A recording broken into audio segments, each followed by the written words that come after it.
Phil Lipof in Uvalde for more. Phil, that's the question, the one Matt's asking, that's the question on everybody's mind, right? And in this new timeline of events, police say the gunman was shooting outside the school for 12 minutes before entering through an unlocked door. So why wasn't the school locked down by that point? Well, that's a great question, and police are looking into that. So you can even back up a little further from where you just were, Diane. And Matt's question, of course, is valid. A man with, a teenager with an AR-15, can you stop him from killing somebody if he wants to do it? That needs to be answered too. But remember, this shooter police say shot his grandmother in the face first. Not far from here. She was able to stumble out of the house. There was a 911 call made. So the question is, why wasn't this school on lockdown? Did they not hear the lockdown call? Did the lockdown call not go out? And then, yeah, he was around the school for 12 minutes shooting at the school.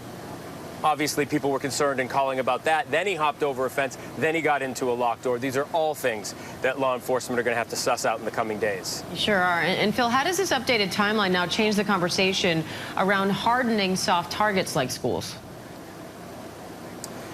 I think the answer to that, Diane, is it depends on where you live in the country, right? You talk about hardening soft targets like schools. In the aftermath of Newtown, in Connecticut, Massachusetts, New Jersey, Rhode Island, in the Northeast, there were a lot of parents that I was speaking to after that who said, I don't want any guns at my school. I don't want people, I don't want my kids to see, officers carrying guns at my school. Here in Texas, I'm talking to people after this school shooting, and they're telling me that they need to arm teachers.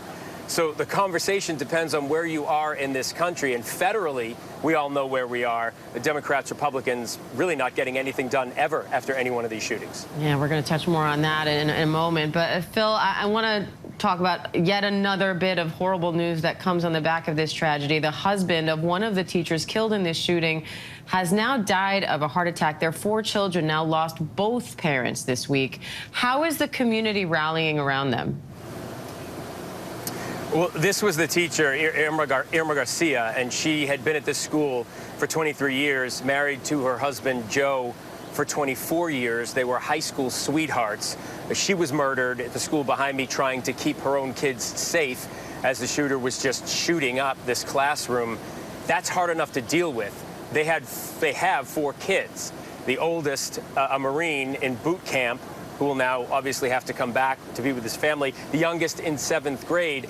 2 days after she was murdered, her husband, Joe, died of a heart attack. We've heard about broken heart syndrome.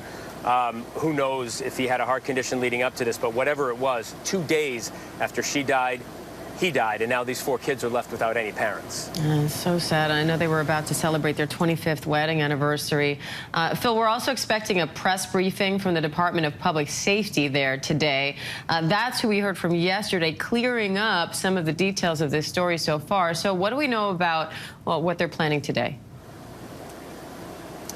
Well, I'm not exactly sure what they are going to divulge to us today, but I can tell you from being at that press conference yesterday and shouting out the question that I wanted an answer to, which I heard so many other reporters asking, they really need to answer the question. Everybody's talking about this 40 minutes to an hour before they went in and killed the shooter. Yeah, that's a problem in and of itself, but they'll probably tell you that there was no shooting going on inside that school for that 40 minutes to an hour. Now, there certainly could have been. We know he had, the shooter had a lot of magazines. He had an AR-15, and there were more kids, AR-15 style rifle, and there were more kids in that school, so that's concerning. But the real concerning part for people in this community and the question reporters want answered today, see if they answer it, is the 2 officers who took fire from the shooter as they got to the school pulled back. They pulled back and they called for things like body armor and tactical teams. And yeah, sure, those are things you want when bullets are flying. But since Columbine 23 years ago, the idea is to go right in and stop the threat. And those 2 officers didn't do that. That's from law enforcement. So we want to know why they didn't do that. And that's what we're hoping to get out of the news conference today.